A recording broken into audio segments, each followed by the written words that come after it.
आपने अभी तक 11th क्लास पूरा कंप्लीट पढ़ चुके होंगे, आपके एग्जाम्स आने ही वाले हैं।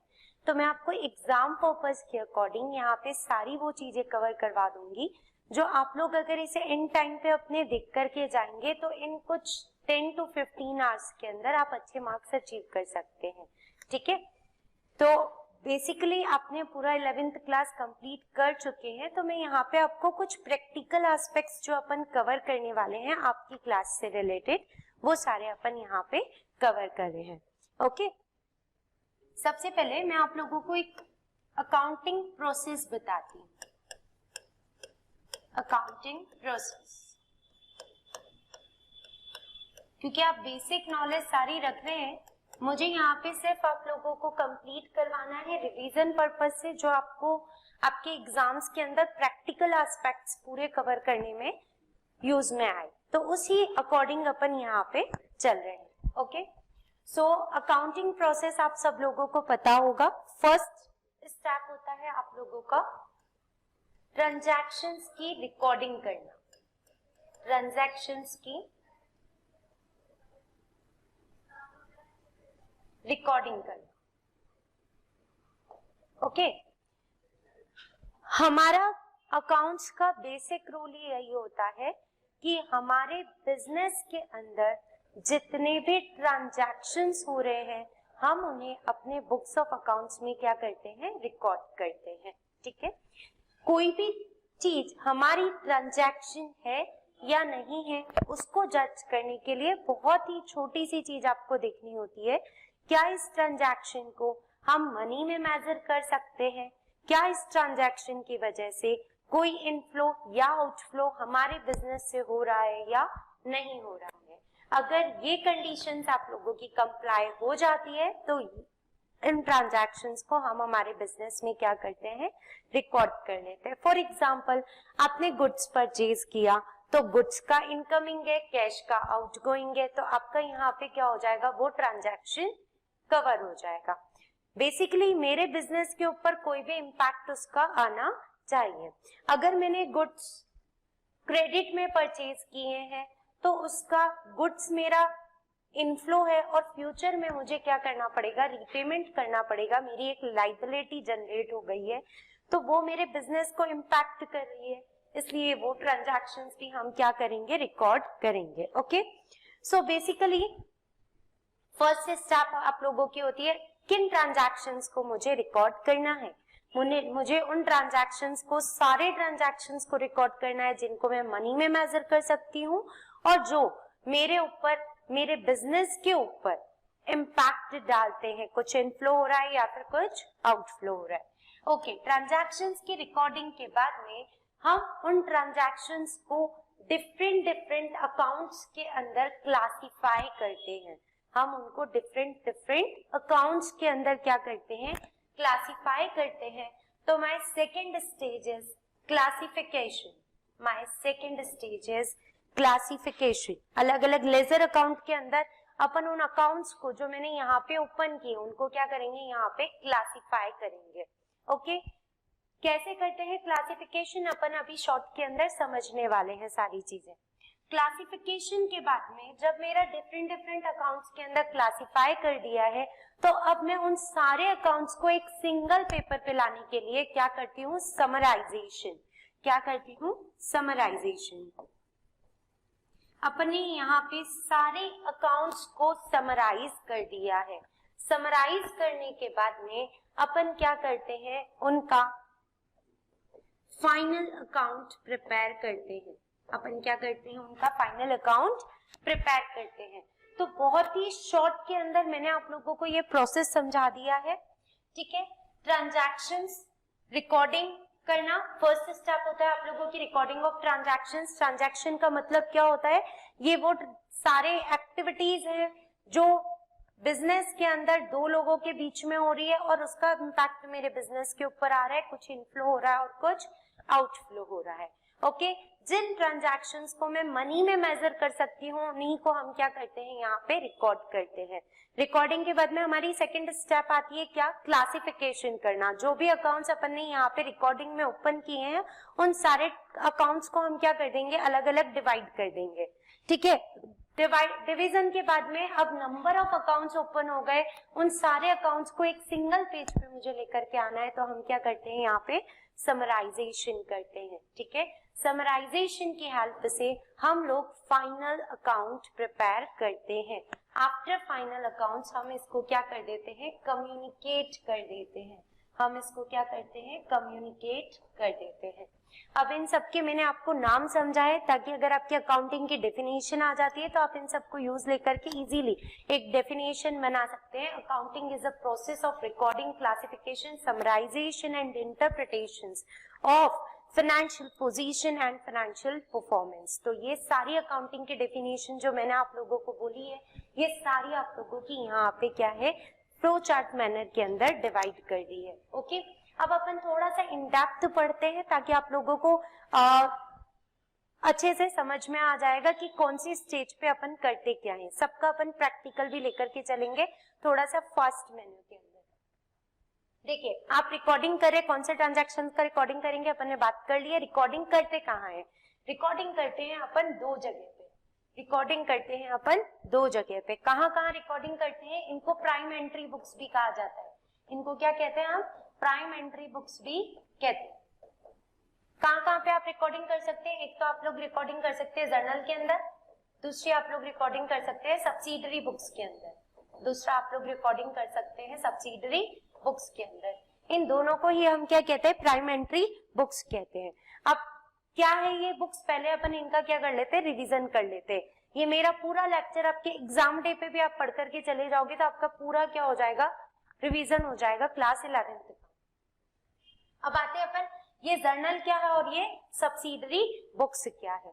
तो हम बात करते हैं पहले जर्नल की। जैसा मैंने आप लोगों को अभी अभी बताया है कि जो भी ट्रांजैक्शंस होते हैं हम उनको रिकॉर्ड क्या करते हैं, हम उनको रिकॉर्ड करते हैं हमारे जर्नल के अंदर। अगर आपका स्मॉल स्केल बिजनेस है, अगर आपका बिजनेस छोटे लेवल का है, तो आप अपने सारे ट्रांजैक्शंस को रिकॉर्ड करने के लिए एक सिंगल बुक रखते हैं, जिसे हम क्या कहते हैं, जर्नल कहते हैं। ओके, जर्नल के अंदर आपके जितने भी ट्रांजैक्शंस हुए हैं उन सारे ट्रांजैक्शंस को डेट वाइज क्रोनोलॉजिकल ऑर्डर के अंदर आप क्या करते हैं, रिकॉर्ड करते हैं। कौन से ऑर्डर के अंदर, क्रोनोलॉजिकल ऑर्डर के अंदर। क्रोनोलॉजिकल ऑर्डर मतलब होता है डेट वाइज आप सारे ट्रांजैक्शंस को आप क्या करते हैं, जर्नल के अंदर रिकॉर्ड कर लेते हैं। चलिए, अकाउंटिंग की लैंग्वेज नॉर्मल लैंग्वेज नहीं होती है। अकाउंटिंग के अंदर आपके डेबिट क्रेडिट रूल्स काम में आते हैं।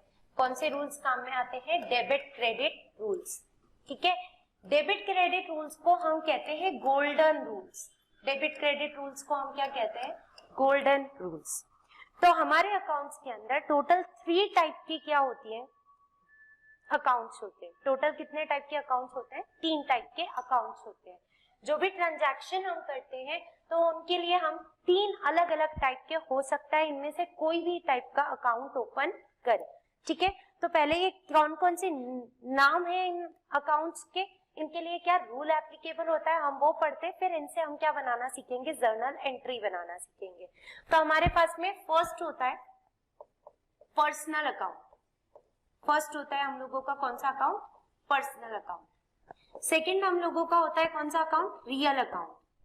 रियल नेचर के कुछ अकाउंट्स होते हैं। थर्ड हमारा होता है कौन सा, नॉमिनल नेचर के अकाउंट्स होते हैं। 3 अलग अलग टाइप के नेचर के अकाउंट्स होते हैं, real account, personal account and nominal account. ठीक है, आप लोगों को सबको पता है कि बहुत अलग अलग टाइप के हमारे यहाँ पे अकाउंट ओपन होते हैं। परचेज अकाउंट, सेल्स अकाउंट, ठीक है, salary account, travelling expenses account, asset account, liability account. तो वो कौन से नेचर का अकाउंट है अपन वो सेग्रीगेट करना सीखते हैं। सबसे इंपॉर्टेंट पार्ट होता है आपकी अकाउंटेंसी का ये कुछ लाइंस जो मैं यहाँ पे आप लोगों को सिखाने वाली हूँ डेबिट क्रेडिट रूल्स के नाम से। इनसे आप पूरी अकाउंटेंसी इजीली सीख सकते हैं। Okay, so firstly we starting personal account. Personal account मतलब एक पर्सन को इंडिकेट करते हैं। यहाँ पे जितने भी पर्सन के नाम ओपन होंगे जो वो सारे कहाँ पे आते हैं, हमारे पर्सनल अकाउंट के अंदर आते हैं। ठीक है, पर्सन कौन कौन से, पर्सन 2 टाइप के हो सकते हैं। देखो, आर्टिफिशियल पर्सन और नेचुरल पर्सन। आर्टिफिशियल पर्सन और नेचुरल पर्सन। ठीक है, ये दोनों ही टाइप के पर्सन मेरे यहाँ पे पर्सनल अकाउंट के अंदर क्या करते हैं आप लोगों के कवर करते हैं। पर नेचुरल पर्सन कौन से, जैसे राम, श्याम, गीता, सीता, हम लोग सब, हम कौन से अकाउंट के अंदर, कौन से नेचर के अंदर कवर होते हैं, हम लोग पर्सनल अकाउंट के अंदर कवर होते हैं। तो अगर आपसे पूछा जाए कि डेटर अकाउंट कौन से नेचर का अकाउंट है, तो डेटर कौन होता है, एक पर्सन होता है, कोई राम हो सकता है डेटर, हमारा श्याम हो सकता है। तो आपके कौन से नेचर के अकाउंट में आएंगे, पर्सनल नेचर के अकाउंट के अंदर आएंगे। पर्सनल में नेचुरल पर्सन, मैं यहाँ पे आप लोगों को लिखवा रही हूँ, राम, श्याम, गीता, सीता, जो भी नेचुरल गॉड ने क्रिएट किए हैं वो सारे पर्सन हमारे यहाँ पे कवर हो जाते हैं नेचुरल पर्सन के अंदर। अब आर्टिफिशियल पर्सन कौन सी है, हम जरूरी नहीं है इंडिविजुअल्स के साथ में ही क्या करें, ट्रांजैक्शंस करें। मैं किसी कंपनी से भी गुड्स खरीद सकती हूँ, किसी पार्टनरशिप फर्म से भी क्या कर सकती हूँ, गुड्स खरीद सकती हूँ क्रेडिट के ऊपर, या फिर उनको गुड्स सेल कर सकती हूँ। तो वो जो फर्म्स है, वो जो कंपनी है, वो मेरी कौन सी कंपनी होती है, मेरी आर्टिफिशियल कंपनी होती है। ओके, आर्टिफिशियल नेचर के पर्सन होते हैं। तो यहाँ पे मेरे कौन कौन से आर्टिफिशियल नेचर के पर्सन कवर हुए आप लोगों के, जैसे मान लो आपकी XYZ एंड कंपनी के नाम से कोई फर्म है, आपकी रिलायंस कंपनी है, तो ये सब मेरे कौन से हो गए, आर्टिफिशियल नेचर के पर्सन्स हो गए। ठीक है, ये सारे नेचर के अकाउंट मेरे यहाँ पे कवर होते हैं। इसके अलावा कुछ स्पेशल रिप्रेजेंटेटिव पर्सनल नेचर के भी अकाउंट्स होते हैं जो यहाँ पे कवर होते हैं। कौन से, क्या वर्ड बोला मैंने, कुछ रिप्रेजेंटेटिव पर्सनल नेचर के भी कुछ अकाउंट्स होते हैं जो आप लोगों की यहाँ पे कवर होते हैं। रिप्रेजेंटेटिव पर्सनल, अब क्या बोला है, बहुत सिंपल सा है। देखो आप लोगों ने कुछ नाम सुने होंगे, outstanding, unearned, prepaid, drawing account, capital account. ठीक है, ये सारे अकाउंट किसी एक पर्सन को रिप्रेजेंट करते हैं। फॉर एग्जाम्पल, मेरे यहाँ पे राम एक एम्प्लॉय है, मेरे यहाँ पे राम एक एम्प्लॉय है, ठीक है, उसका 2000 रुपए का सैलरी मेरा आउटस्टैंडिंग है, उस बंदे का 2000 रुपए सैलरी देना बाकी है, सैलरी देना बाकी है, तो उसे हम हमारी अकाउंटिंग लैंग्वेज में सबको पता है आउटस्टैंडिंग सैलरी कहते हैं। क्या कहते हैं, आउटस्टैंडिंग सैलरी। यहाँ पे क्योंकि उस पर्सन का नाम कभी भी ओपन नहीं किया जाता है, हम salary account debit to cash entry करते हैं, तो जो भी हमारा पैसा ड्यू है, देना बाकी है, दैट इज आवर लायबिलिटी, और लायबिलिटी को हम यहाँ पे आउटस्टैंडिंग सैलरी के नाम से शो करते हैं। तो ये आउटस्टैंडिंग सैलरी इनडायरेक्टली रिप्रेजेंट किसको कर रही है, एक पर्सन को जिसका नाम है राम। ठीक है, एक पर्सन को क्या कर रही है, रिप्रेजेंट कर रही है, इसलिए इनको कौन से अकाउंट कहे जाते हैं, रिप्रेजेंटेटिव पर्सनल अकाउंट कहे जाते हैं। यानी आपके अकाउंट्स का कोई भी एक ऐसा लेजर अकाउंट जो किसी पर्सन को इनडायरेक्टली रिप्रेजेंट कर रहा है, वो हम कौन से अकाउंट नेचर के अंदर लेते हैं, पर्सनल नेचर के अंदर। जैसे कैपिटल, कैपिटल किसकी होती है, हमारे ओनर की होती है। किसको रिप्रेजेंट कर रही है, हमारे ओनर को रिप्रेजेंट कर रही है कि हमें हमारे ओनर को वापस से इतने रुपए चुकाने हैं जब भी हमारी कंपनी बंद हो जाएगी। तो किसको रिप्रेजेंट कर रही है, हमारे ओनर को। तो इनडायरेक्टली रिप्रेजेंटेशन हो रहा है किसी बंदे का, तो उसे हमने कौन सा नेचर का अकाउंट कहा, पर्सनल नेचर का। तो आप यहाँ पे लिख सकते हैं कैपिटल अकाउंट, कैपिटल अकाउंट। ठीक है, फिर आप लोग लिखेंगे यहाँ पे ड्रॉइंग्स अकाउंट। पैसा विड्रॉ कर लेता है जब हमारा ओनर जब पैसा विड्रॉ कर लेता है तो हम कौन सा अकाउंट डेबिट करते हैं, ड्रॉइंग्स अकाउंट हम डेबिट करते हैं। ड्रॉइंग्स अकाउंट डेबिट कर रहे हैं तो देखिए यहाँ पे नाम तो क्या है अकाउंट का, ड्रॉइंग्स, बट ये इनडायरेक्टली रिप्रेजेंट किसको कर रहा है, उस बंदे को जिसने हमारे यहाँ से पैसा विड्रॉ कर लिया है। तो इनडायरेक्टली रिप्रेजेंटेशन हो रहा है, तो हमने इसे क्या कहा, representative personal account. Outstanding, prepaid, ये सारे अकाउंट्स कौन से हो जाते हैं, मेरे रिप्रेजेंटेटिव पर्सनल अकाउंट हो जाते हैं, क्योंकि हम यहाँ पे किसी को इनडायरेक्टली रिप्रेजेंट कर रहे हैं। बहुत ही सिंपल तरीका था। ठीक है, पर्सनल अकाउंट का आपका गोल्डन रूल क्या होता है, वो गोल्डन रूल भी अपन देख लेते हैं यहाँ पे कि हमारा गोल्डन रूल क्या होता है। चलिए आइए, पर्सनल अकाउंट का गोल्डन रूल। गोल्डन रूल होता है debit the receiver and credit the giver, debit the receiver and credit the giver. जो बंदा रिसीव कर रहा है उसको तो क्या कर दो, डेबिट कर दो, और जो बंदा दे रहा है उसको क्या कर दो, क्रेडिट कर दो।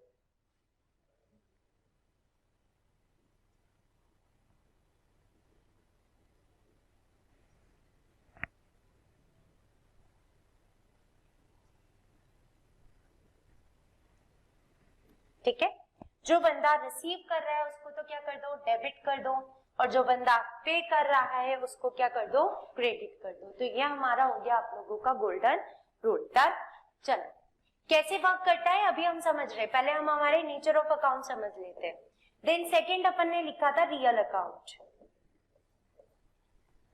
रियल अकाउंट के लिए इसके अंदर कौन कौन से अकाउंट्स आते हैं, हमारे जो भी असेट अकाउंट होते हैं, हमारे जितने भी असेट अकाउंट होते हैं वो सारे असेट्स अकाउंट कहाँ कवर होते हैं, हमारे रियल अकाउंट के अंदर कवर होते हैं। जिसका गोल्डन रूल होता है debit what comes in, debit what comes in and credit what goes out, and credit what goes out. ठीक है, जैसे आप लोगों ने सबने पढ़ा हुआ है, मशीनरी खरीदी तो आप क्या एंट्री करते हो, देखो मशीनरी इनकमिंग है, कैश आउटगोइंग है, मशीनरी इनकमिंग है, कैश आउटगोइंग है। मशीनरी और कैश दोनों ही मेरे कौन से हैं, असेट अकाउंट है। असेट अकाउंट है तो कौन से नेचर से गवर्न होंगे, रियल नेचर से आप लोगों के गवर्न होंगे। ठीक है, तो डेबिट व्हाट कम्स इन क्या आ रही है हमारे पास में, हमारे पास में मशीनरी आ रही है, तो मशीनरी अकाउंट डेबिट। जा क्या रहा है हमारे पास से, क्योंकि वो भी यहीं से गवर्न होगा रियल नेचर से, टू कैश अकाउंट। ओके,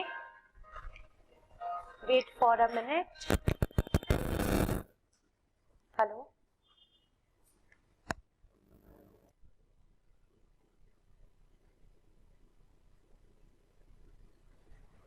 ठीक है, तो रियल अकाउंट से हमारी कौन कौन सी चीजें गवर्न होती है, हमारी असेट्स गवर्न होती है, debit what comes in and credit what goes out. Okay, इसके कोई इस टाइप के नेचर नहीं है अलग अलग, सिंपली एक ही असेट सारी अकाउंट हमारी यहाँ पे गवर्न हो जाती है।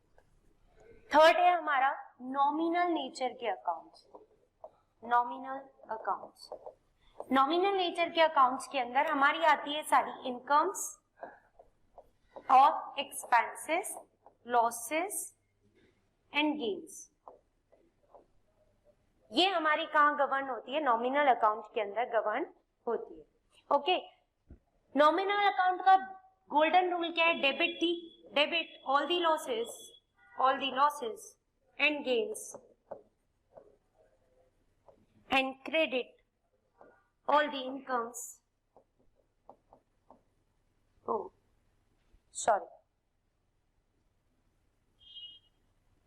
debit all the losses and expenses, credit all the incomes and gains,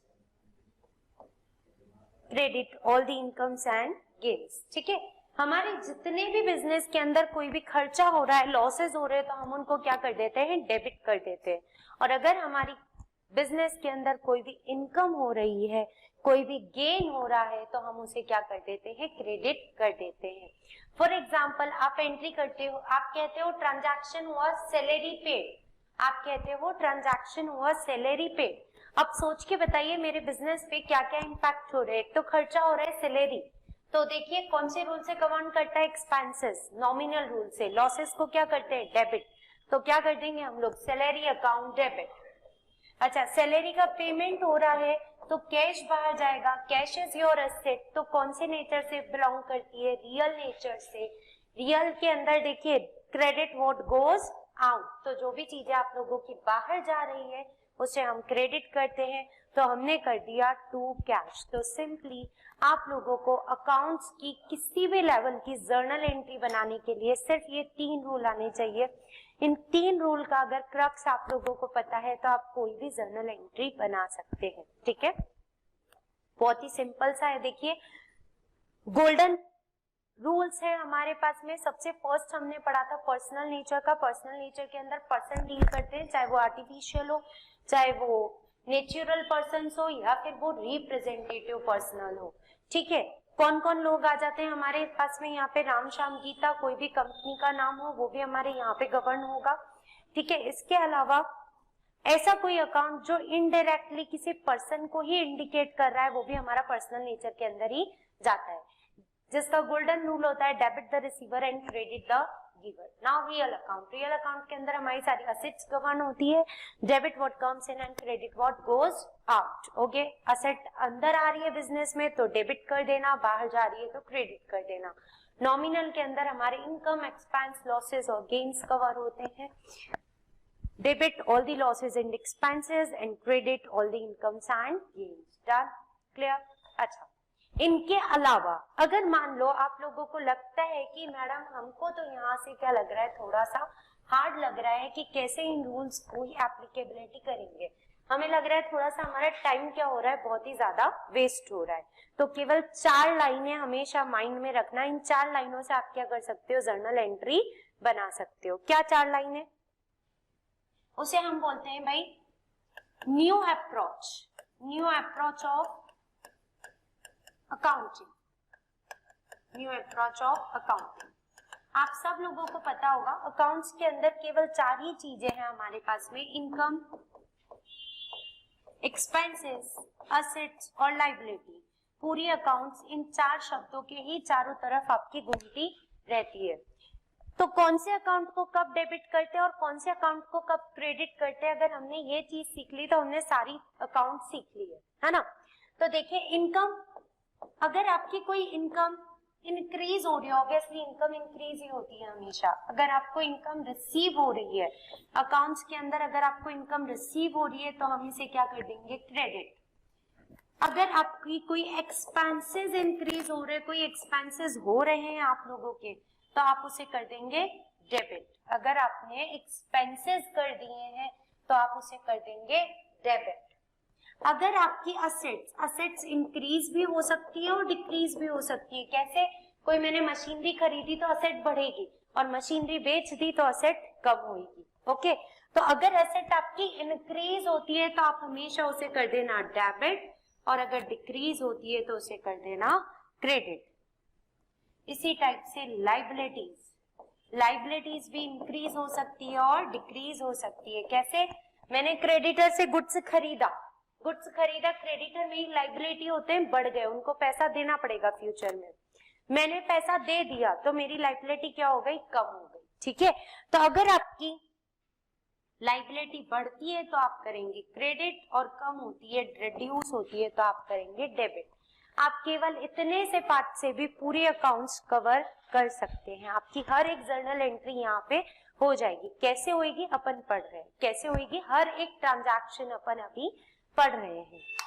ठीक है, आप लोगों का कॉन्फिडेंस बहुत अच्छे से डेवलप हो जाएगा। आप लोग ये लेक्चर्स देखें पूरे एंड तक। आप लोगों ने अगर 11th क्लास अभी तक ढंग से नहीं पढ़ी है, इन सारी चीजों को पढ़ करके आप प्रैक्टिस कर ले थोड़ी सी, तो आप लोगों का पूरा एग्जाम बहुत ही अच्छे से क्रैक हो जाएगा। चलिए, अब ये क्या चीजें लिखी है, इन सारी चीजों को हम लोगों ने क्या करना है? जर्नल एंट्रीज के अंदर कन्वर्ट करना है। जर्नल एंट्रीज के अंदर हमें इन सबको कन्वर्ट करना है। तो अब मैं आप लोगों का एक चैप्टर स्टार्ट कर रही हूँ, that is related to the journal. Journal का मीनिंग क्या होता है? हमारी फर्स्ट स्टेप होती है, मैंने आप लोगों को सिखाई थी, रिकॉर्डिंग ऑफ द ट्रांजैक्शंस। जो भी बिजनेस के अंदर ट्रांजैक्शन हो रहे हैं उन सारे ट्रांजैक्शंस को हम प्राइम एंट्री बुक्स में क्या करते हैं? रिकॉर्ड करते हैं। प्राइम एंट्री बुक्स 2 टाइप की होती है, जर्नल और सब्सिडरी बुक्स। आज हम क्या पढ़ रहे हैं? अभी हम क्या पढ़ रहे हैं? जर्नल पढ़ रहे हैं। जर्नल को कंप्लीट करने के लिए आपको इन या तो न्यू अप्रोच या फिर ओल्ड अप्रोच में से किसी एक के ऊपर आपका क्या होना चाहिए? हमेशा पावर होना चाहिए। हमेशा आप लोगों का बाउंडिंग इनके साथ में अच्छा होना चाहिए। ठीक है, जितना ज्यादा अच्छा बाउंडिंग आप इन अप्रोच के साथ में बनाओगे उतना ही अच्छा आपका जर्नल हो जाएगा। जर्नल अच्छी तो ऑटोमेटिकली आगे का पूरा अकाउंट्स ही हमारा बेस्ट हो जाएगा। ओके, सो जर्नल स्टार्ट करते हैं हम। जर्नल स्मॉल स्केल एम्प्लॉयज के लिए अच्छी रहती है, ठीक है। जो लार्ज स्केल एम्प्लॉयज होते हैं, हमारे एम्प्लॉयर्स होते हैं, एंटिटीज होते हैं, उनके लिए हमारी कौन सी बुक्स अच्छी रहती है? हमारी सब्सिडियरी बुक्स अच्छी रहती है। तो अभी अपन जर्नल पढ़ रहे हैं। जर्नल को मैं आपको हर एक क्वेश्चन को दोनों अप्रोच से पढ़ाऊंगी, ठीक है ना। आप लोगों को सबको पता होगा, जब भी हम एक बिजनेस स्टार्ट करते हैं, जब भी हम एक बिजनेस स्टार्ट करते हैं तो उस बिजनेस को स्टार्ट करने के लिए हमको उसके अंदर कुछ ना कुछ चीजें इन्वॉल्व करनी होती है। जैसे मेरे को एक कोचिंग सेंटर स्टार्ट करना है तो मुझे चेयर्स लानी पड़ेगी, टेबल्स लानी पड़ेगी, अपने घर से पैसा लाना पड़ेगा, ठीक है, तभी सारी चीजें मैं खरीद पाऊंगी। सिंपली तभी मैं क्या कर पाऊंगी? एक बिजनेस स्टार्ट कर पाऊंगी। मान लो मेरे पास में चेयर टेबल कुछ भी घर पे नहीं था, मैंने तो फर्स्ट टाइम में कोचिंग क्लासेस स्टार्ट करना है, तो मेरे पास में घर में कैश पड़ा था। क्योंकि हमारे अकाउंट्स के अंदर एक कॉन्सेप्ट है, business and businessman is different. आपको यहाँ पे हर एक चीज, प्रैक्टिकल थियरी सब मिल जाएगा, ध्यान से सुने सारे lectures. Business and businessman is different. हमारे अकाउंट्स में एक कॉन्सेप्ट है, जिस कॉन्सेप्ट का नाम क्या है? Separate entity concept. बिजनेस और बिजनेसमैन दोनों क्या क्या है? अलग अलग है, ठीक है। जब दोनों ही अलग है तो उनका घर, जब दोनों ही अलग है तो उनका घर और उनका बिजनेस दोनों ही क्या हो गया? अलग अलग हो गया। वो बिजनेसमैन और ये एंटिटी दोनों अलग अलग बंदे हैं, दोनों अलग अलग बंदे हैं। ये हमारा कौन सा कॉन्सेप्ट है? ये हमारा है सेपरेट एंटिटी कॉन्सेप्ट, ओके। चलिए, ये बिजनेसमैन को एक बिजनेस स्टार्ट करना था। किसका? हम लेते भाई क्लोथ का बिजनेस स्टार्ट करना था। क्लोथ का बिजनेस स्टार्ट करना है तो यहाँ पे उसके पास में घर में तो कुछ नहीं पड़ा, सिर्फ कैश पड़ा है, तो वो अपने घर से कैश उठा करके कहाँ इंट्रोड्यूस करेगा? इस एंटिटी के अंदर इंट्रोड्यूस करेगा, ठीक है। हमने कहा हम किसी भी ट्रांजैक्शन को तभी रिकॉर्ड करते हैं जब हमारे बिजनेस के अंदर कुछ इनकमिंग है या फिर कुछ आउटगोइंग है, या तो कोई एक्सपेंस हो रहा है, इनकम हो रही है, लाइबिलिटी या असेट, कुछ तो चार में से कुछ तो एक इम्पैक्ट हमारे यहाँ पे आ रहा है, ठीक है। कुछ इम्पैक्ट तो हमारे यहाँ पे आ रहा है, तो हम उसे हमारी एंटिटी के बुक्स ऑफ अकाउंट्स में क्या कर लेंगे? रिकॉर्ड कर लेंगे। चलिए आगे बात करते हैं, हमारी इस एंटिटी के अंदर क्या इफेक्ट पड़ रहा है। मैं अगर इफेक्ट की बात करूं तो मैंने अभी अभी कहा कि ये जो बिजनेसमैन था इस एंटिटी के अंदर कैश लेकर के आ रहा है, तो मेरे बिजनेस के अंदर क्या आ रहा है?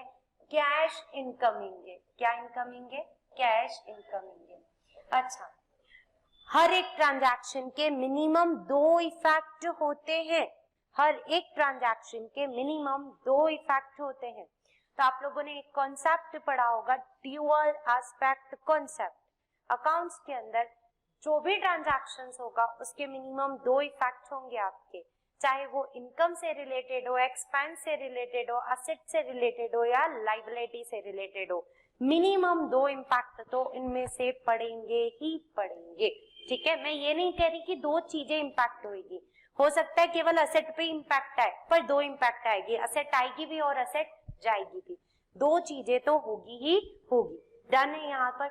इसी को हम कहते हैं हमारा dual aspect concept, dual aspect concept. तो अपने माइंड के घोड़े अपने को तब तक चलाने हैं जब तक कि अपने को हमारे बिजनेस पे दो इम्पैक्ट पता नहीं चल जाए। हमारे बिजनेस में कैश आया है, हमारे इम्पैक्ट पड़ा कैश इज इनकमिंग। अच्छा, ये कैश लेकर कौन आया? सोचो, लेकर कौन आया? ये बिजनेसमैन आया। क्या बिजनेसमैन हमारे घर का है? हमारे बिजनेस का है? नहीं। Business and businessman are different. Business and businessman are different. जब दोनों जने डिफरेंट है तो दूसरा बंदा, ये जो बिजनेसमैन है, एंटिटी को आज इसने पैसा दिया है तो फ्यूचर में वापस से पैसा क्या करेगा? लेकर के चला जाएगा। तो फ्यूचर में मुझे इस बिजनेसमैन को इसने जितना मुझे अभी पैसा दिया वो वापस से क्या करना है? रिटर्न करना है।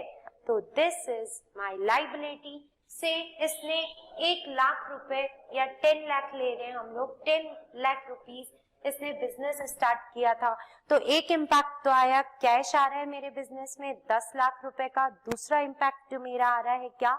कि मेरे बिजनेस के अंदर एक लायबिलिटी क्रिएट हो रही है। एक लायबिलिटी क्रिएट हो रही है क्या? मुझे इस बिजनेसमैन को वापस से रिटर्न करने हैं 10 लाख रुपए, और इस लाइबिलिटी को हम क्या कहते हैं? Capital account. इस लाइबिलिटी को हम क्या कहते हैं? Capital account. ठीक है, बिजनेसमैन जो भी पैसा बिजनेस में लगाता है that is known as capital, चाहे वो किसी भी फॉर्म में लगाए, चाहे वो कैश फॉर्म में लगाए, चाहे वो असेट फॉर्म में लगाए, किसी भी तरीके से बिजनेसमैन अपने घर से बिजनेस में जो भी ला रहा है सारी चीजों का टोटल अमाउंट को क्या कहा जाता है? कैपिटल कहा जाता है। डन है यहाँ तक? देखो मैंने अभी तक सिर्फ आपकी एक जर्नल एंट्री ली है और उसके अंदर आपको इतने सारे कॉन्सेप्ट्स बता दिए। फर्स्ट कॉन्सेप्ट वापस से रिकॉल कर देती हूँ। First concept, business and businessman are different. ठीक है, जो हमारा बिजनेस है वो बिजनेसमैन है, दोनों ही क्या है? दोनों ही अलग अलग बंदे हैं। इसीलिए जो बिजनेसमैन पैसा बिजनेस के अंदर लगाता है वो हम वापस से उसे जब हमारा बिजनेस बंद होगा रिटर्न करेंगे। इसलिए ये जो पैसा लगाया दैट इज माय लाइबिलिटी, और इस लाइबिलिटी का नाम क्या है? कैपिटल नाम होता है। ठीक है, ये कैपिटल इनडायरेक्टली किसको रिप्रेजेंट कर रही है? हमारे बिजनेसमैन को। तो इसलिए कौन सा होती है? हमारी पर्सनल अकाउंट होती है। ये कौन सा अकाउंट होती है? हमारी पर्सनल अकाउंट होती है। क्लियर? चलिए अब आइए यहाँ पे दो इफेक्ट, मिनिमम दो इफेक्ट एनालिसिस कर लिया हमने। दोनों इफेक्ट हमेशा इक्वल अमाउंट से पढ़ते हैं। ठीक है, जो भी इफेक्ट पढ़ेंगे वो इक्वल अमाउंट से हमारे पढ़ते हैं। That is our dual aspect concept. चलिए आइए, कैश कितने रुपए आया? 10 लाख रुपए आया। फ्यूचर में कितना रुपए रीपेमेंट करना पड़ेगा? भाई 10 दिया है तो 10 तो रीपेमेंट करना ही पड़ेगा। अब हम हमारी मॉडर्न अप्रोच लगाते हैं। कैश आ रहा है तो बढ़ रहा है, असेट बढ़ती है तो क्या कर दो? डेबिट कर दो। तो कैश अकाउंट डेबिट। दूसरा इफेक्ट क्या? कैपिटल है, कैपिटल हमारी क्या है? लाइबिलिटी है, लाइबिलिटी बढ़ती है तो क्या कर दो? क्रेडिट कर दो। देखो आप लोग जाके चेक करो, यही लिख पाया अपन ने। तो अपनी एंट्री क्या बन गई? Cash account debit to capital. कितने रुपए से? 10 लाख रुपए से। दोनों ही अमाउंट देखो बराबर बराबर पड़ी है, क्योंकि ड्यूअल एस्पेक्ट कॉन्सेप्ट आपका यही कहता है कि आप किसी भी ट्रांजैक्शन के अंदर इंपैक्ट देखोगे तो डेबिट और क्रेडिट हमेशा इक्वल हो जाएगा। ठीक है, जितने रुपए का डेबिट होगा उतने ही रुपए का हर दूसरा चीज क्रेडिट जरूर होगा। तो देखिए ये आपकी फर्स्ट जनरल एंट्री हो गई, cash account debit to capital. Format बाद में सीख लेंगे, फॉर्मेट में कुछ भी नहीं है, फॉर्मेट बाद में देख लेंगे, अभी जर्नल एंट्री पे फोकस करते हैं। ठीक है, चलिए कि किसी भी जर्नल एंट्री के साथ में आप लोगों को क्या लिखनी पड़ती है? नरेशन। नरेशन कुछ नहीं है, जो ट्रांजैक्शन है उसी को इंग्लिश के अंदर लिख दो। Being business started with cash, being business started with cash.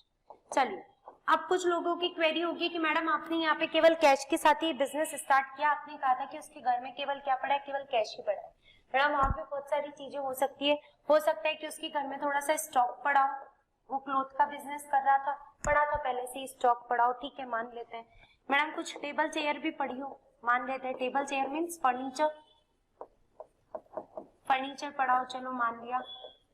Cash लेके ही आएगा मैडम, ये तो ऑब्वियस सी बात है, ठीक है कैश भी लेकर के आया। ये सारी चीजें वो इस बिजनेस के अंदर लेकर के आया अपने घर से, उसके पास पड़ा था पहले से ही कोई चीज, ये सारी चीजें पड़ी थी। स्टॉक थी 20,000 की, फर्नीचर थी 50,000 की, और कैश पड़ा था उसके पास में कितने रुपए का? 25 लाख रुपए का। चलिए ठीक है मान लिया 25 लाख रुपए का कैश पड़ा था। ये सारी चीजें लाता है वो इस बिजनेस के अंदर।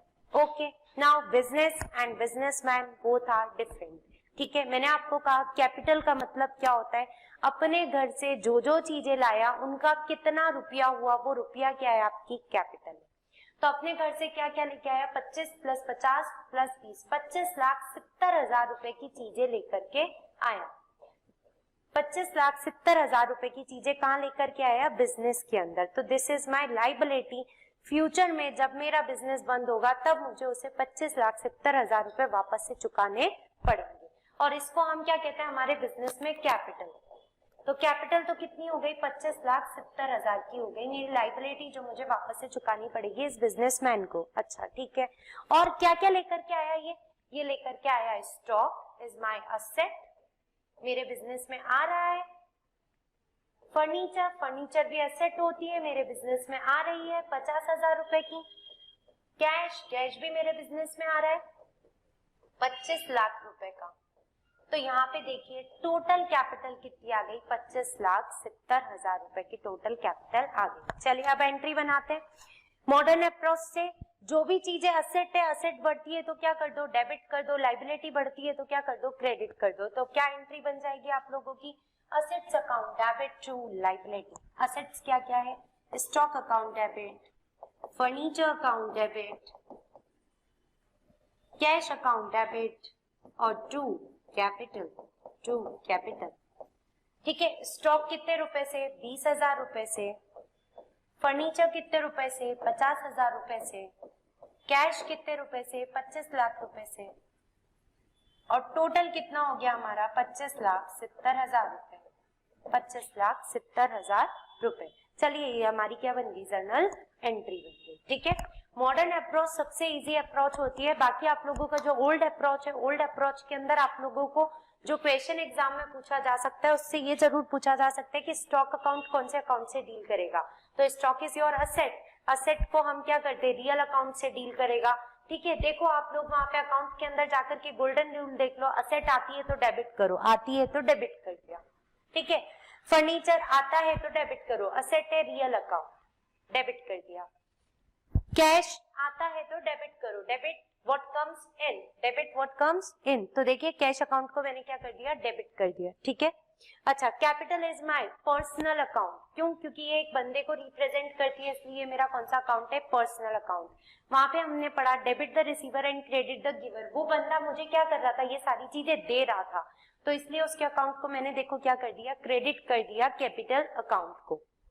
मैंने क्या कर दिया, क्रेडिट कर दिया कौन से अकाउंट को, कैपिटल अकाउंट को। क्लियर है, समझ में आ गया सबको। ठीक है, तो बस 4 लाइनें याद रखनी है, जर्नल एंट्री का चैप्टर आप लोगों को कंप्लीट। और जर्नल एंट्री कंप्लीट तो आपकी लेजर ट्रायल बैलेंस तो बहुत इजी है। ठीक है, चलिए अब दूसरी एंट्रीज लेते हैं हम लोग। हमने गुड्स परचेज किए, लॉजिकली चलना बहुत जरूरी है क्योंकि जब भी आप लोग फ्यूचर में जाकर के प्रोफेशनल कोर्सेज के लिए बढ़ेंगे, सीए, सीएमए, सीएस, किसी भी कोर्स के लिए, एमबीए, आपको लॉजिक्स पता होंगे तभी आप लोग उन एग्जाम्स को क्रैक कर पाएंगे। ओके, तो हमारे यहाँ पे जो स्टडी कराई जाती है वो कॉन्सेप्चुअल प्लस एग्जाम पर्पस दोनों ही मिक्स करके पढ़ाई जाती है। आपके टाइमली रिविजन्स होंगे, आपके बार बार टेस्ट लिए जाएंगे। ओके, चले आइए तो हम गुड्स परचेज की एंट्री देखते हैं। मैं गुड्स परचेज कर रही हूँ, मेरा खर्चा हो रहा है, खर्चों एक्सपेंसेस हो रहे हैं मेरे। देखिए मॉडर्न अप्रोचेस के अंदर एक्सपेंसेस को हम क्या करते हैं, डेबिट करते हैं। सो परचेजेस अकाउंट डेबिट, सो परचेजेस अकाउंट डेबिट। चल गुड्स परचेज कर रही हूं, मेरे यहाँ से पैसा बाहर जाएगा, पैसा बाहर जा रहा है, कैश बाहर जाएगा। Cash is my asset, asset reduce होती है तो देखो मॉडर्न अप्रोच में क्या करते हैं, उसे क्रेडिट करते हैं। असेट रिड्यूस होती है तो मॉडर्न अप्रोच में क्या करते हैं, क्रेडिट करते हैं। तो यहाँ पे जितने भी रुपए का आपका गुड्स परचेज हुआ है वो यहाँ पे लिखते हैं।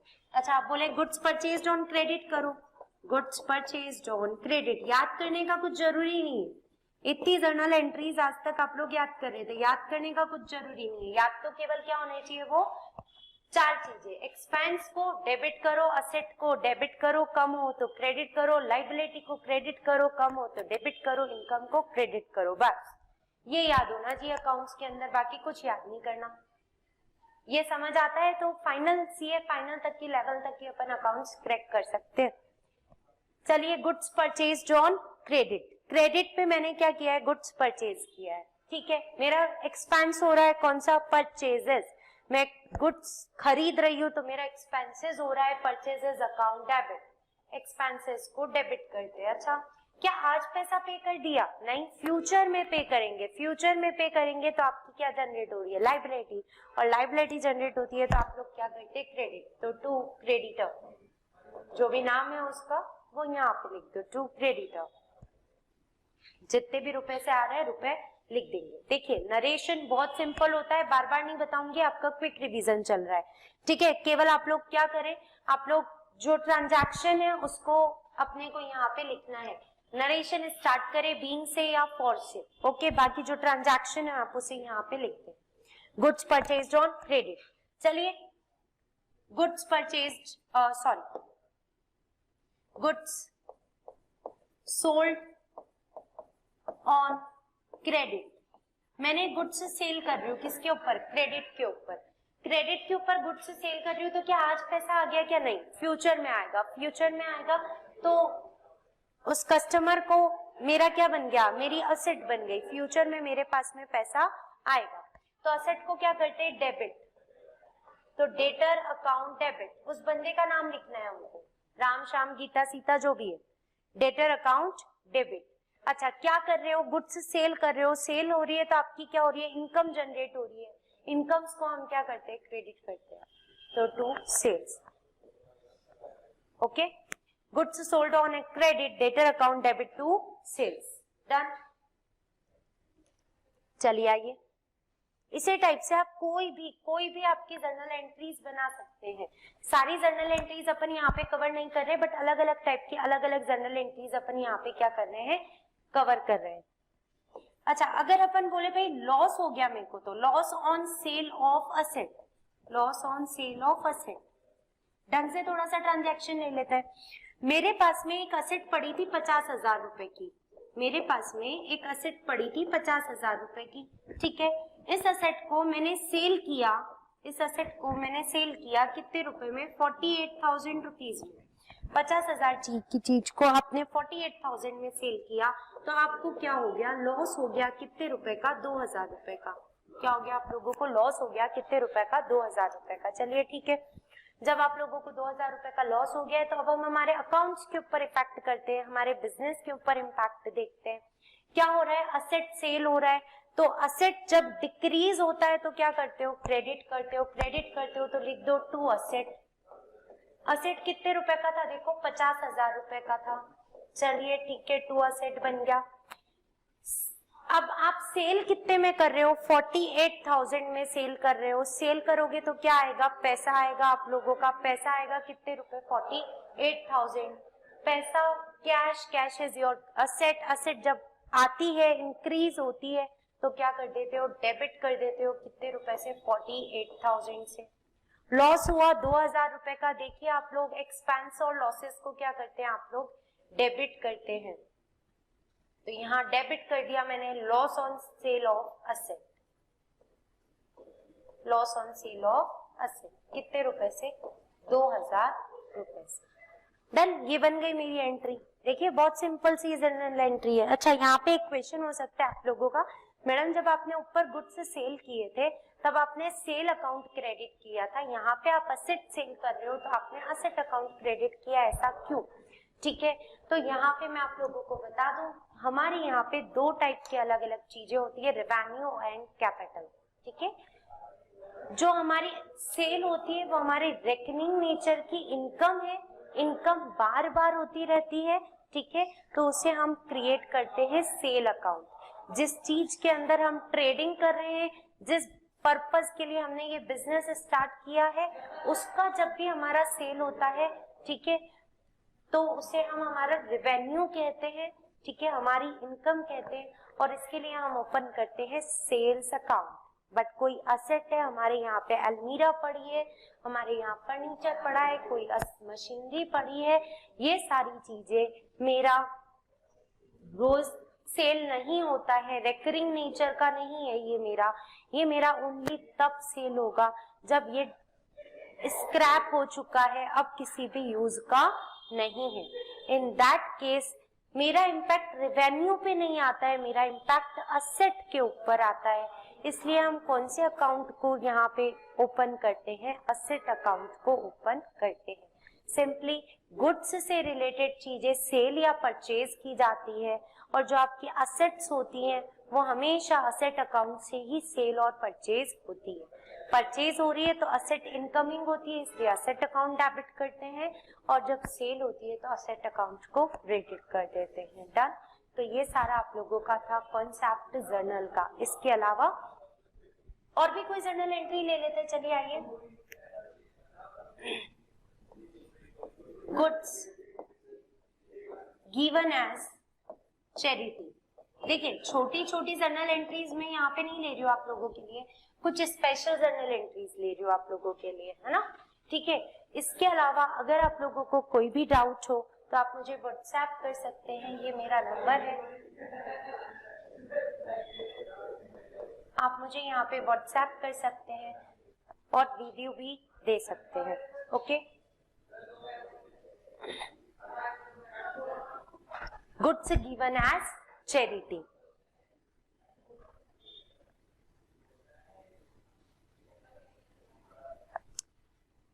चैरिटी में गुड्स दे रही हूँ, क्या क्या मेरे बिजनेस के ऊपर क्या क्या इम्पैक्ट पड़ रहे हैं?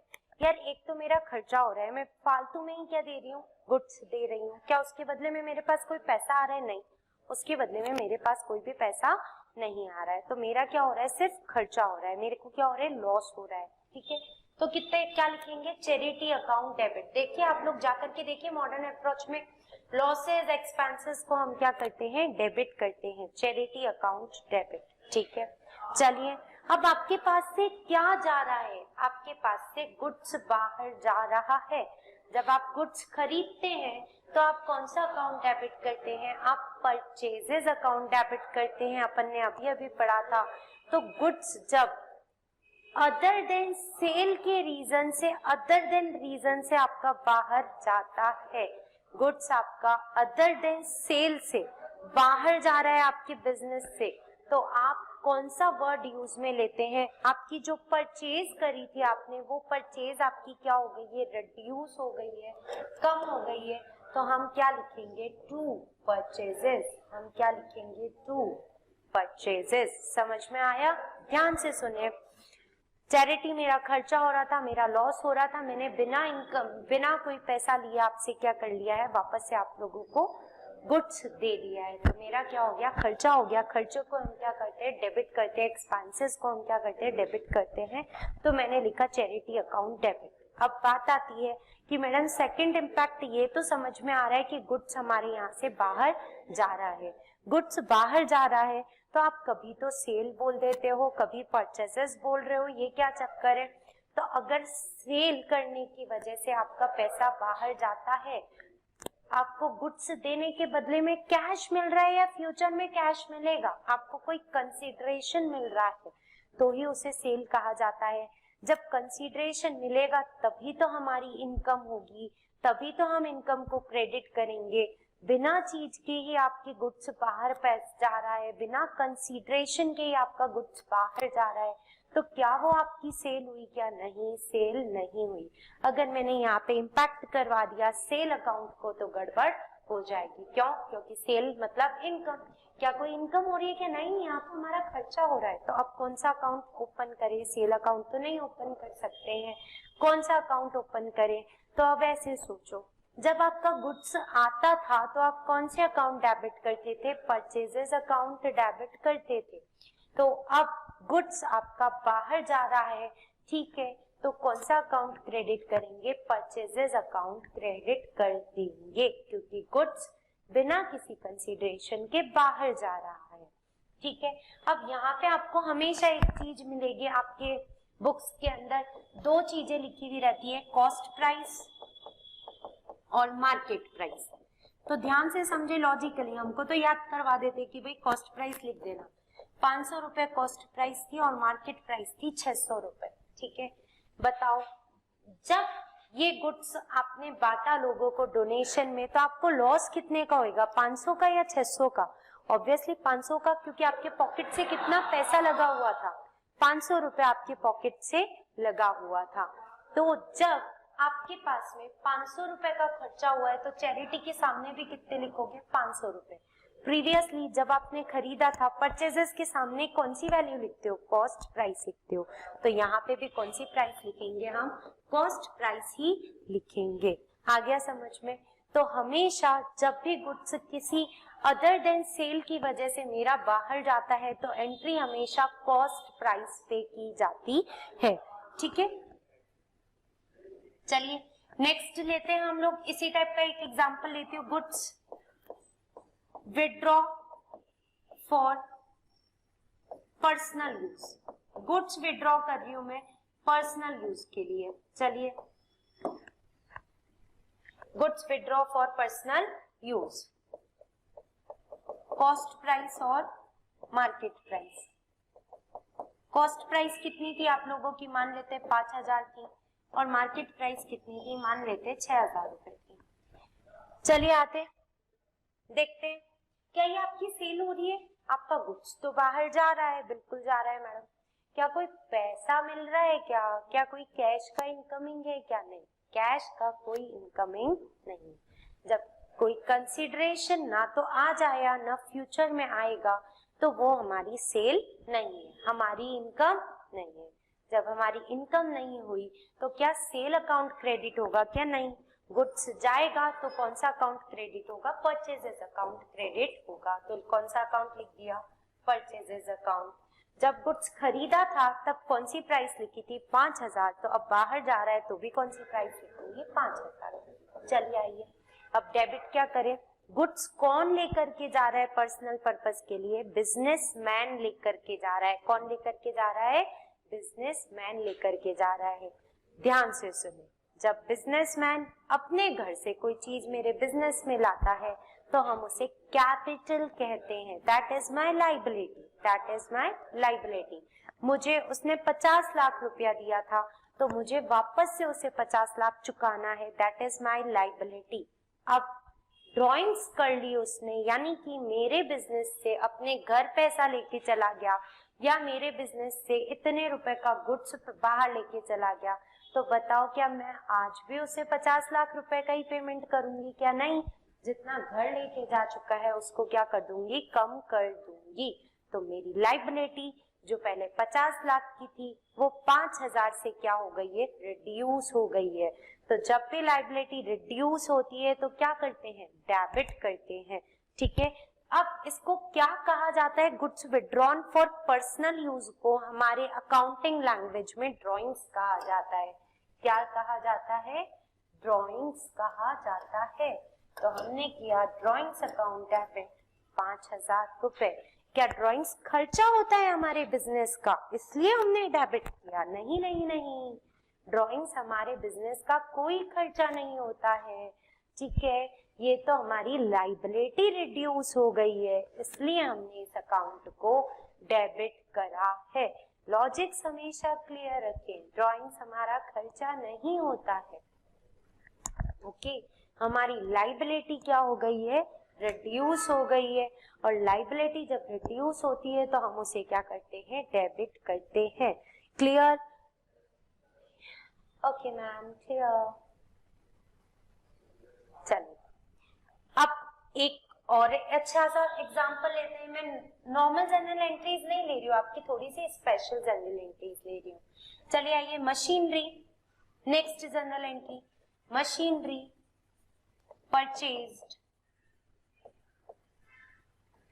इन कैश रुपीज 2 लाख। 2 लाख की अपन ने मशीनरी खरीदी, ठीक है, and freight paid in freight paid to bring it up in factory rupees 2,000। Freight का पेमेंट किया, फैक्ट्री तक लाने के लिए हमने फ्रेट का पेमेंट किया है कितने रुपए? 2,000 रुपए। और इसको इंस्टॉलेशन चार्जेस भी दिया है हमने, इसका हमने इंस्टॉलेशन चार्जेस भी दिया है कितने रुपए? 8,000 रुपए। इंस्टॉलेशन मतलब इस मशीनरी को मेरे बिजनेस के अंदर इंस्टॉल करवाने के लिए, लगवाने के लिए मैंने कुछ खर्चा किया है, कुछ पेमेंट किया है कितने रुपए का? 8,000 रुपए का। अब ध्यान से सुन लो,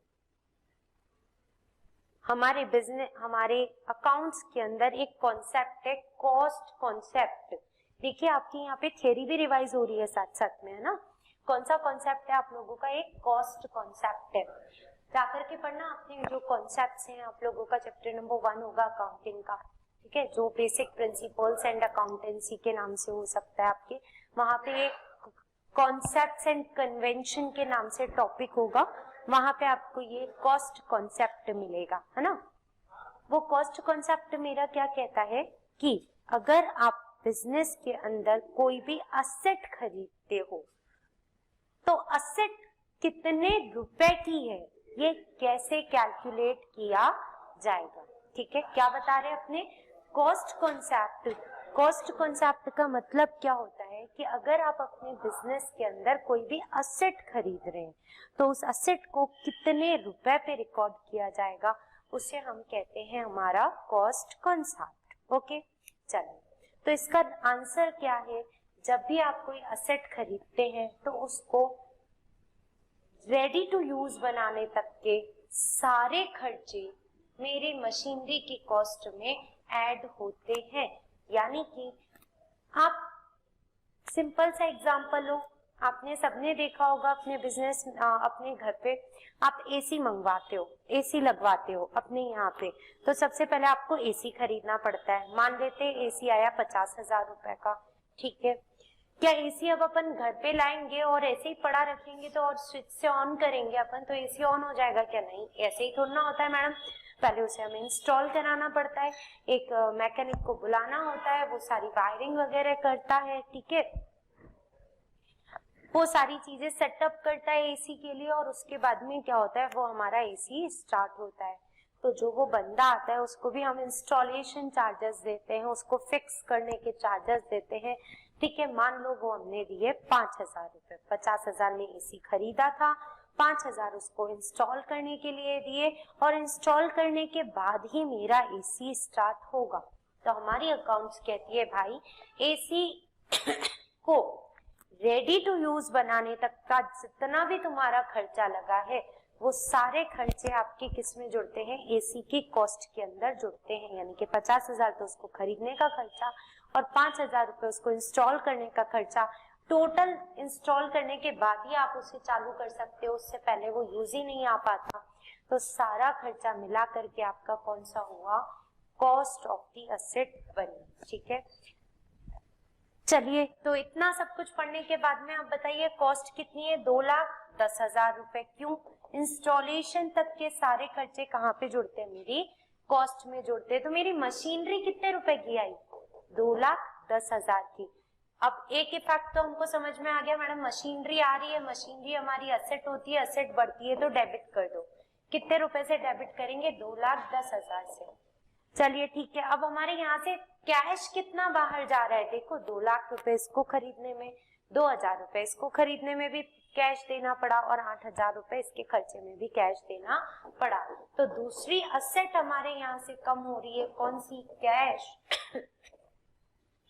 आउटगोइंग है, कितने रुपए, 2,10,000 रुपए। समझ में आ गया सबको, मशीनरी परचेज। तो ये एक और स्पेशल टाइप की जर्नल एंट्री मैंने आप लोगों को करवाई है, ठीक है। आपको जर्नल एंट्री करने के लिए कुछ कॉन्सेप्ट्स का ध्यान होना जरूरी है। तो यहाँ पे मैं आप लोगों को वो सारी जर्नल एंट्रीज रिवाइज करवा रही हूँ जो थोड़ी स्पेशल नेचर की है। अब बाकी जो नॉर्मल जर्नल एंट्री है, राम को पैसा दिया, शाम से पैसा आया, ये सारी चीजें आप लोग इजीली कर सकते हैं। चलिए, तो ये हमने क्या खरीद ली, मशीनरी परचेज कर ली। क्योंकि ये सिर्फ और सिर्फ एक रिवीजन लेक्चर है, ठीक है, तो आप लोगों को मैं सारा अकाउंट्स रिवाइज करवा रही हूँ। यहाँ पे आप लोगों को अगर बेसिक सीखना है अकाउंट्स का तो this is not sufficient, okay. उसके लिए आपको हमारी जो रेगुलर क्लासेस है वहां पे विजिट करना पड़ेगा।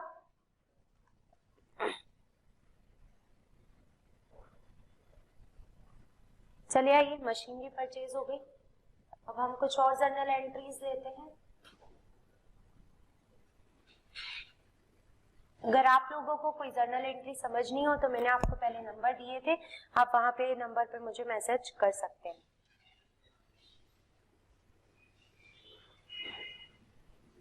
चलिए, नेक्स्ट लेते हैं हम लोग एक जर्नल एंट्री। मेरे यहाँ पे goods destroyed by fire, goods destroyed by fire, ध्यान से सीखना। हाँ, अच्छा कॉन्सेप्ट होता है और अधिकतर एग्जाम में पूछा भी जाता है। Goods destroyed by fire ₹2 lakh. देखिए, मेरे यहाँ पे कुछ गुड्स पड़े थे 2 लाख रुपए के, और वो 2 लाख रुपए के गुड्स अब क्या हो गए, डिस्ट्रॉय हो गए। डिस्ट्रॉय हो गए तो क्या मेरा लॉस हो गया? यस मैम, बिल्कुल आपका लॉस हो गया। लॉसेस को क्या करते हैं, डेबिट करते हैं। तो लिख देते हैं loss by fire, loss by fire account debit. Ma'am कितने रुपए का लॉस हुआ, कहते हैं कि भाई 2 लाख रुपए तो उसकी कॉस्ट प्राइस थी और उसकी मार्केट प्राइस कितने रुपए की थी? 2.5 लाख रुपए की थी। 2.5 लाख रुपए की हमारी क्या थी? मार्केट प्राइस थी। तो भाई खरीदा कितने में था? पॉकेट से कितने रुपया लगा था? 2 लाख या 2.5 लाख? 2 लाख रुपए लगे थे मैडम। तो लॉस भी होगा तो कितने रुपए का होगा? 2 लाख रुपए का ही लॉस होगा। तो यहाँ पे हमने लिखे भाई 2 लाख रुपए। चलिए ठीक है मैडम। दूसरा अकाउंट कौन सा इफेक्ट हो रहा है भाई? एक तो आपका लॉस हो गया, दूसरा जो गुड्स पड़ा था वो खत्म हो गया। गुड्स खत्म हो गया, राइट है मैडम। गुड्स हमारा आउटसाइड दी एंटिटी जाग रहा है। आउटसाइड दी एंटिटी जा रहा है का मतलब हमारे यहाँ पे गुड्स कम हो रहा है। ओके मैम, ठीक है। क्या इस गुड्स के बदले में आपको कोई इनकम हो रही है? नहीं मैडम, कोई इनकम नहीं हो रही है, हमारा तो लॉस हो गया उल्टा। ठीक है, लॉस हो गया, डेबिट है, तो सेल तो नहीं हुई। जब सेल नहीं हो और गुड्स भी खत्म हो तो कौन सा अकाउंट इफेक्ट होता है? परचेजेस अकाउंट इफेक्ट होता है। तो आइए लिख दीजिए टू परचेजेस। हमेशा कौन सी प्राइस से? कॉस्ट प्राइस से। क्यों? क्योंकि जब हमने गुड्स खरीदा था तब भी तो कॉस्ट अकाउंट, कॉस्ट प्राइस ही हमने डेबिट करी थी। चलिए ठीक है मैडम, समझ में आ गया। Loss by fire account debit to purchases. ठीक है मैम, अब मान लो हमने इसका इंश्योरेंस करवा रखा था and insurance company admitted loss of rupees 1,20,000। Madam हमने तो इन गुड्स का इंश्योरेंस करवा रखा था और इंश्योरेंस कंपनी ने कहा है कि भाई हम आपको फ्यूचर में 1,20,000 रुपए दे देंगे। मैडम आपको कैसे पता चला फ्यूचर में? क्योंकि वर्ड क्या आ रहा है? एडमिटेड। एडमिटेड मतलब आज तो सिर्फ कहा है कि हम आपको 1,20,000 दे देंगे। अगर बोलते हैं कि भाई कैश दे दिया इंश्योरेंस कंपनी ने तो लैंग्वेज क्या आती है? इंश्योरेंस कंपनी पेड दी लॉस रुपीज 1,20,000 या फिर rupees 1,20,000 received from insurance company. अभी तक रिसीव नहीं हुआ है, अभी तक इंश्योरेंस कंपनी ने एक्सेप्ट किया है, फ्यूचर में वो हमें पैसा देगी। चलिए ठीक है, तो क्या आज कैश आया? क्या नहीं मैडम, आज तो कैश नहीं आया, फ्यूचर में आएगा। तो फ्यूचर में आएगा तो इंश्योरेंस कंपनी मेरी क्या बन गई? असेट बन गई। फ्यूचर में पैसा आएगा, असेट बन गई। असेट बन गई तो असेट बढ़ती है तो मैडम क्या करते हैं? डेबिट करते हैं। कितना रुपए से असेट बनी? कितने रुपए देगी मुझे फ्यूचर में? 1,20,000। ठीक है, 1,20,000 रुपए। तो मैडम जब 2 लाख का लॉस लिखा था और अब 1,20,000 रुपए तो आपके पास से सामने से आ गए, तो अब नेट लॉस आपके पास में कितना बचा? नेट लॉस तो हमें केवल 80,000 रुपया का मिला है। नेट लॉस तो कितना मिला? 80,000 रुपीज। तो आप लोगों को सबको पता होगा जो भी लॉसेस होते हैं वो फाइनल कहाँ ट्रांसफर हो जाते हैं? हमारे P&L अकाउंट के अंदर ट्रांसफर हो जाते हैं। तो P&L अकाउंट के अंदर मेरा लॉस गया कितना? 80,000 रुपए। क्या अब ये अकाउंट जिंदा बचा? क्या लॉस बाय फायर? नहीं, लॉस बाय फायर 2 लाख तो ना रहा, 2 में से 1,20 तो आ जाएंगे और 80,000 को हमने नेट लॉस मान लिया। तो इस अकाउंट का अब कोई काम नहीं है। जब भी कोई अकाउंट क्लोज करना होता है तो उसको रिवर्स साइड में लिख दिया जाता है। अगर वो डेबिट है तो क्रेडिट कर देंगे, क्रेडिट है तो डेबिट कर देंगे। इस तरीके से अकाउंट्स को क्लोज किया जाता है। चलिए, अच्छा मैडम ये समझ में आ गया। अब आप हमें बताइए कि अगर इंश्योरेंस कंपनी ने कैश दे दिया, insurance company paid cash rupees 1,20,000। अगर लैंग्वेज कुछ ऐसी आ जाए मैडम कि भाई 1,20,000 कैश दे दिया तो आप क्या जर्नल एंट्री करेंगे? तो बहुत सिंपल सा है, सोचो। अब क्या आपके पास में फ्यूचर में पैसा आएगा या आज ही आ रहा है? मैडम आज ही आ रहा है। आज ही आ रहा है तो कैश अकाउंट डेबिट कर दो, कैश अकाउंट डेबिट कर दो। कितने रुपए? 1,20,000 रुपए। ठीक है, आपको बताइए लॉस आपने लिखा कितना था? 2 लाख रुपए का लॉस लिखा था, 2 में से 1,20 तो आ गए आपके पास में। नेट लॉस कितना हुआ? नेट लॉस हुआ मैडम हमारा 80,000 रुपए का। लॉसेस को डेबिट करते हैं तो ये मैंने लिखा P&L अकाउंट डेबिट 80,000 रुपए। क्या वो अब लॉस अकाउंट जिंदा रहा? क्या नहीं मैडम, उसको तो हमने सेग्रीगेट कर दिया अभी अभी। कैश मिल गया 2 लाख में से 1,20,000 का तो लॉस कैश मिल गया और 80,000 का नेट लॉस हमने कहाँ ट्रांसफर कर दिया? P&L में ट्रांसफर कर दिया। तो अब उस अकाउंट का कोई भी मायने नहीं है, तो हमने उस लॉस बाय फायर अकाउंट को क्या कर दिया? क्लोज